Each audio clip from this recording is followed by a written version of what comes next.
Hi everybody, Chris here, and today I'm hitting y'all with a question. One that I've been asking a lot of my friends, and I've been very shocked about their answers, and that is, can a 10 out of 10 record have skips on it? And a lot of people have surprisingly said yes. It can have skips on it. And the reason why I thought about this is because I saw a Twitter post where someone gave an album a 10 out of 10 and rated one of the songs like 2 out of 10, which to me is just mind blowing. Now, here's my opinion on that question. Can a 10 out of 10 album have skips on it? My answer, no. Absolutely not. A 10 out of 10 record should be a record that, one, you cannot see yourself enjoying anymore. Obviously, if you're giving a song a 2 out of 10, if you're thinking a song is a skip, if you think a song is mid, you can enjoy this record more. There's things that could have been done to make you enjoy this record more. And I feel like it's super weird when people do this because it's like, okay, imagine this, right? I'll use the new Vince Staples as an example because I'm gonna review it sometime this week. I enjoy half of the songs on there, like a good amount of songs on there, but the other half I don't really, care for because of certain things that the songs do. I'm not trying to go too much detail because I don't want to spoil the review. But let's say someone else shares that same sentiment with me, but is online saying the record is a 10 out of 10. And I slap that with like a lower score. Let's give maybe a 5, 6. Like, if I slap it with a 5 or a 6, and you're saying the same thing as me, can you really be mad at me for slapping it with a lower score? Realistically, because when I give a record a 10 out of 10 or even a 9 out of 10, I'm thinking to myself, there's not really many things that can make me enjoy this anymore. Obviously, you can always improve upon an album and make it slightly better. But when I give a record a 10, I just gotta be for real with myself and be like, okay, really, would it make me enjoy it that much more than I'm already enjoying it? Because when I do think a record is a 10 out of 10, my enjoyment levels are just peaked. I really cannot see myself enjoying these records anymore.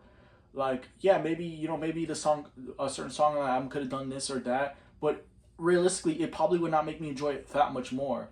Which is why I'm saying 10 out of 10 records cannot have songs that you realistically think are bad.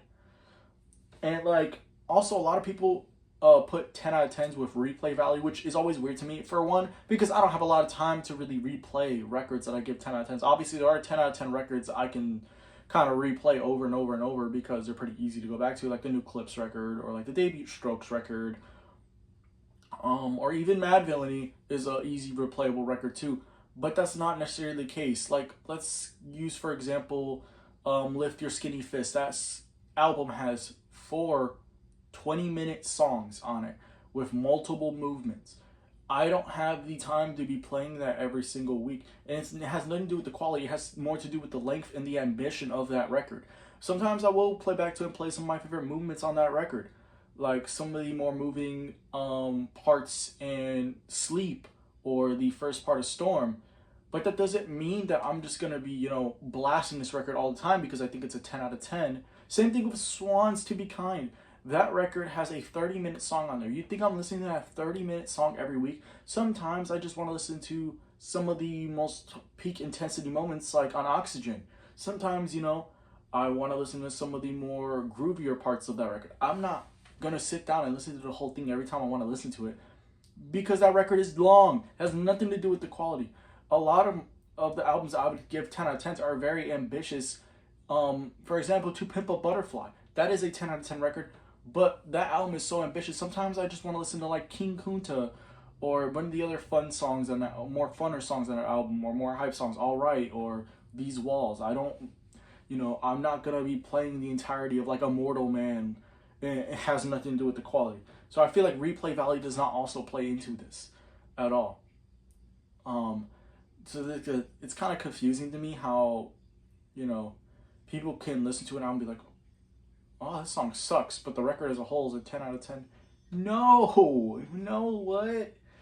It's just like more of a confusing concept to me. That's it, because honestly, even if an album has like a bunch of amazing songs, but there's one song on there I think debatably sucks ass, or maybe it doesn't suck ass, but it's okay, that shit's probably gonna get slapped with like a light 9, maybe a strong 8, right?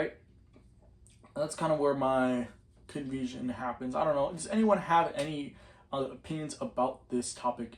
You know, you could put it in the comments. And also one more thing too, when it comes to skits, because a lot of records have skits, the skit I feel like needs to be shitty for that to against like a 10 out of 10. Like, for example, an album that comes out of my head with a lot of skits that I think is perfect is the College Dropout. But those skits, not only do I think they are good and entertaining, but they add to the album's experience. So yeah, I just really think that you know, there's no way that a album I would give a 10 out of 10 would have any sort of skips, bad songs, bad moments, things I straight up dislike about the record. And especially because too, a lot of the albums I give 10 out of 10s are experience records. For example, the Glow Part 2. Again, that is not a record I'm gonna be listening to every day of the week. It's maybe a record I go back to like once every year, if that. Like, and if I do really want to go back to it, I sometimes will just listen to my favorite moments. But yeah, I don't think 10 out of 10 records should be having skips on them.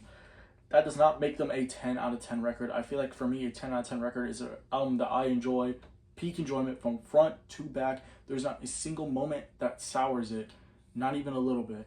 And yeah, I don't think 10 out of 10 should have skips. If you guys have any comments about this, let me know, because I'm genuinely intrigued now that I've asked a bunch of people this and they kind of disagreed with my sentiment on this. And yeah.